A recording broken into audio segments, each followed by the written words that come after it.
Welcome everybody. This is Sunday, the 1st of November, and I'm Christian McNeill, and I'm joined today by my buddy and partner in crime, Barbara Sarah Smith. And this is another in the webinar series in the Recovery from the Inside Out Facebook group. Barbara and I met through our mutual interest in the three principles. We discovered that we had a particular interest in the field of addiction, and we wrote a book about it called Addiction, One Cause, One Solution. And following upon the publication of that book, we decided to run a series of webinars, which we've been doing throughout 2020. And we're kind of broadly following the chapters in the book, and tonight's chapter is Subtractive Psychology, one of my favorites, but Barbara's going to speak about that first of all. So Barbara, over to you. Okay, thank you, Christian. It's one of my favorites as well, which is, so we both feel so strongly about this. For those of you who have been involved in this webinar series, you know that I have been a psychotherapist for many, many, many years, like over 40. And I came upon this understanding 7 years ago. Hard to believe now that it's been actually 7 years. Subtractive psychology is a term we borrowed from our friend and colleague, Jamie Smart, because it just really, I think, helps us to see something so powerful. The whole time that I was a psychotherapist, have been a psychotherapist, we have been, with the very, very, very best of intentions, pointing people towards all these different machinations that would help them to feel better. And myself included. I'm in my late 60s now, and I grew up at a time when self-help was at its heyday. And so everybody had, we had a million different books out there of things you could do. Or if you went through the line in the grocery store, you'd find many magazines that would tell you the 7 steps to this path to freedom, or the 6 steps to, to this happiness or to fulfillment. And we've been sort of, in my experience, bombarded with this notion that we are broken and that we need to do a lot of stuff for our self-improvement to be able to live a happy and a peaceful life. And that goes spiritually as well. I think I get here in the United States, there are several retreat centers, spiritual retreat centers, and they send out a catalog a couple of times a year that now is about the size of what our local phone book used to be, of all of these programs that you can take in order to be spiritually whole and healthy. And so, it's been sort of a mindset, it certainly was for me, that we had to be involved in this sort of endless search for self-improvement and for that well-being was work. And certainly that was true, and Christian, I'm sure, will speak more to this, but it was certainly true of all my clients who were in recovery. And I'll let you, I won't go there with Christian, you can do that. But, we were just looking and looking and looking and looking for what it was that was going to help people to feel better, to lead a happier, more productive life, to be free of their demons, and to live joyfully. So just gonna, sorry, I get distracted when people come on. I apologize. When I actually learned this, when I really was pointed towards this understanding and first had my first major insights, and I started working with my clients with it, I would say that aside from the number one comment, which is, why does everybody not know this? The second comment is that my favorite part about this is that there's actually nothing to do. Because what we used to do is load up people with homework, and you had to do this, and maybe if you just did a little bit more of that, and try this one before bedtime, and if you try, as a homestead kind of meditator, maybe you could try 20 minutes a day, 3 times a week, and so when I first learned this, and I really saw that all those things, as well-intentioned as they were just kind of getting in the way of people seeing the truth of how it is they're actually made. And that when they start to see that themselves, there is no need for all these things. That doesn't mean you won't choose to go to a meeting, or choose to, as we said in the book, choose to go to a meeting, or choose to do Tai Chi, or choose to do whatever feels good to you and right to you. I take meditative walks every day. Right before this election, I'm taking a lot of them. But that doesn't mean I have to in order to be okay. And I think that more than anything is what is so profoundly different about this understanding. Is, again, it's pointing us towards something that we already have. It's built in, it's a built-in. And we don't have to go out and buy all the tools and buy all the techniques to make it work. It just doesn't make any sense. You don't have to do that to make your lungs work, or your liver do what your liver does, or anything else in nature. It just happens the way it happens because of the way its inherent design. And so seeing that really, I think, is such a relief to so many people that, when I first started sharing the principles, I got rid of 197 books, self-help books. I kept a lot of others, primarily spiritual ones, but I really got rid of all the how-tos and the must-dos. And that really lightened my load a lot in life. And it certainly has been the case for a lot of my clients and my students of this understanding.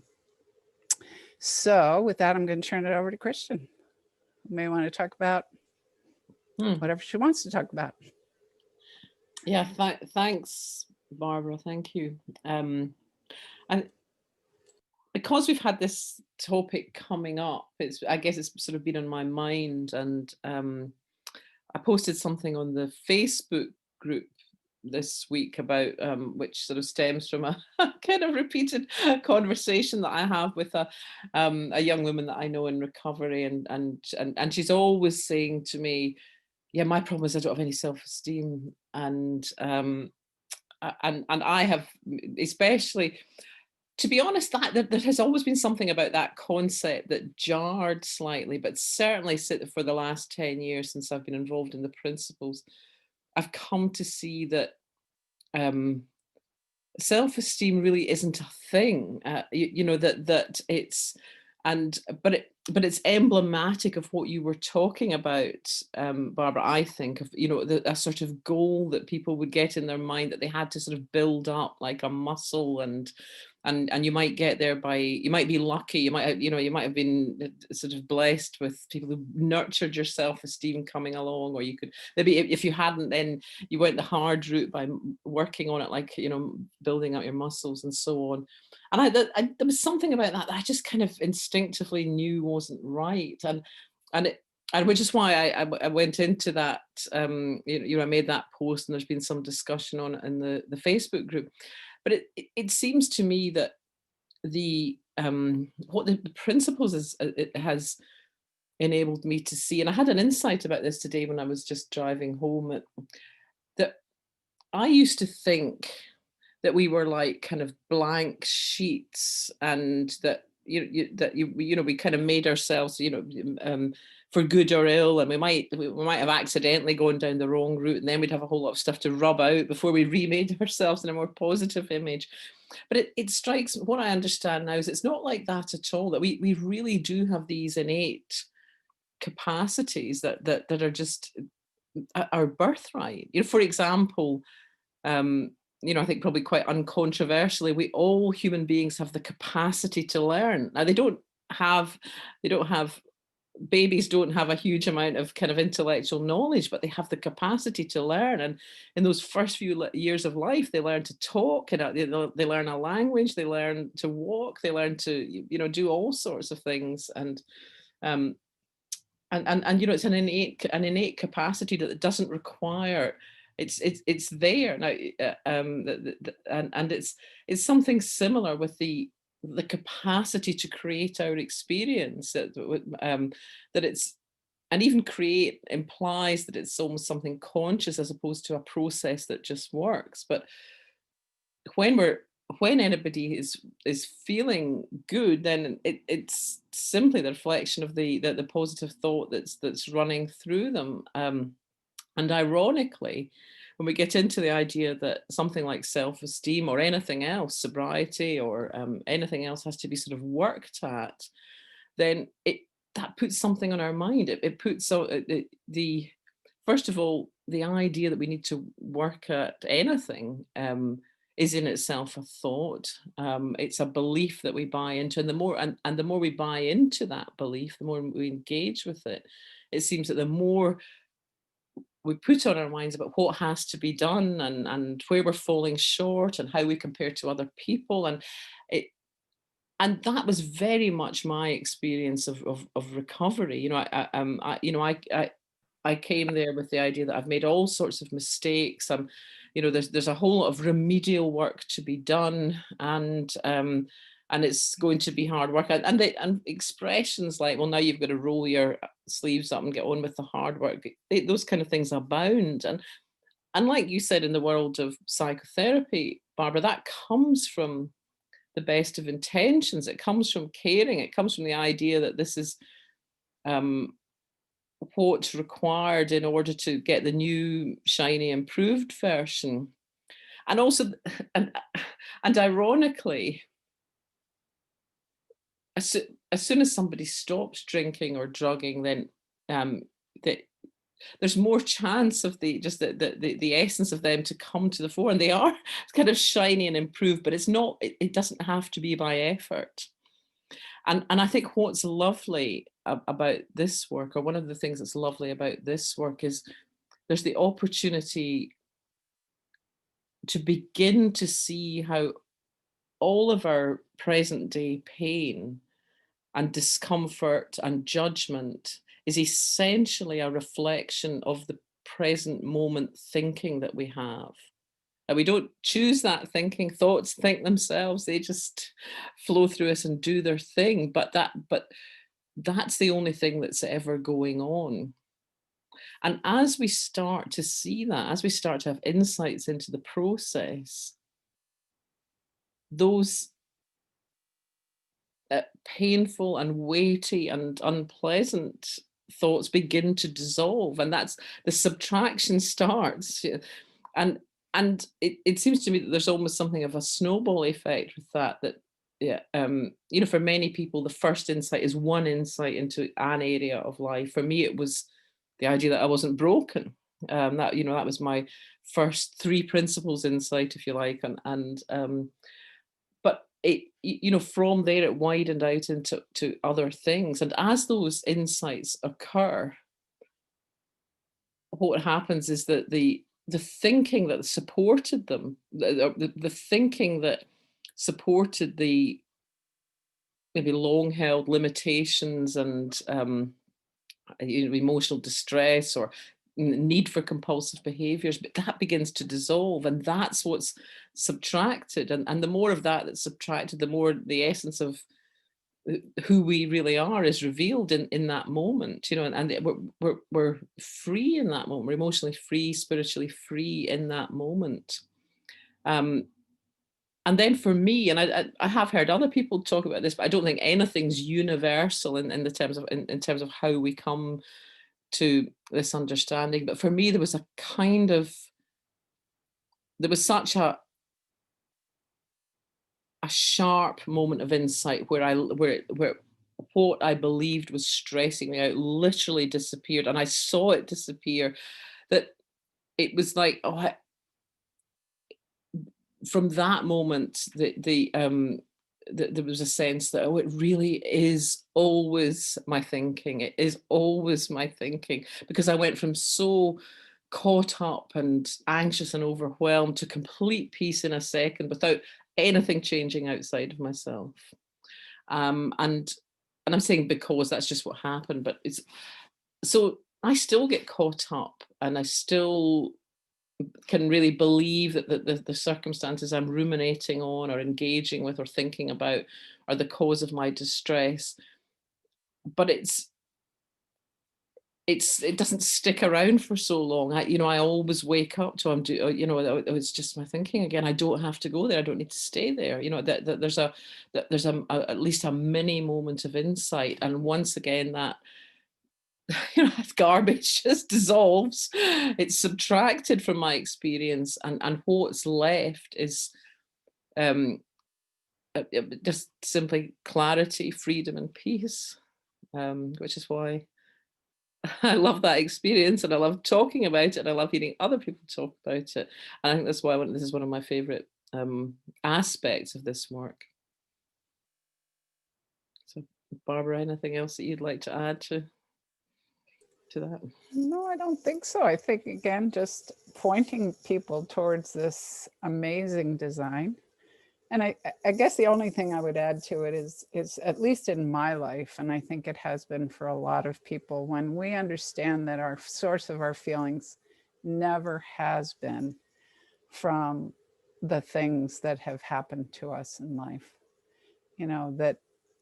that is so much a part of, traditional psychology, modern psychology, that we're constantly investigating these traumas, these life events that have created the problems that you're struggling with. And when you realize, oh, that's never been the way it worked, that I could see a family of 10 different people who all have a completely different experience of their childhood, having grown up with the exact same traumas, So once you can remove that to me, again, as a psychotherapist, is the greatest subtraction we can offer people.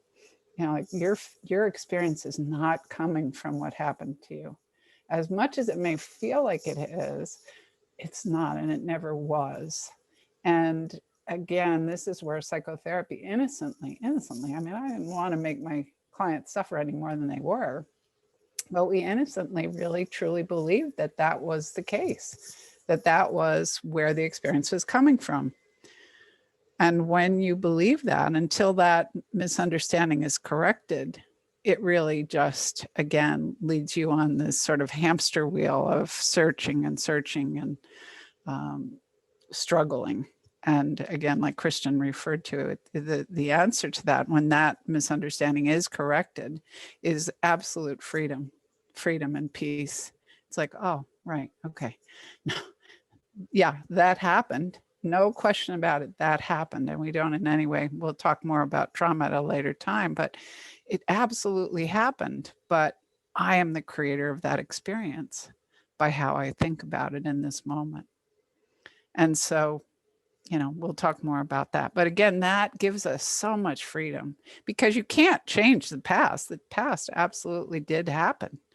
It happened. But when you realize that it's not a ball and chain that we have to carry around for the rest of our lives, that's where the subtractive nature of this understanding really gives us so much lightness and freedom from the way we used to think about things. So unless you have anything else to add, Christian, we can maybe open it up and see if people want to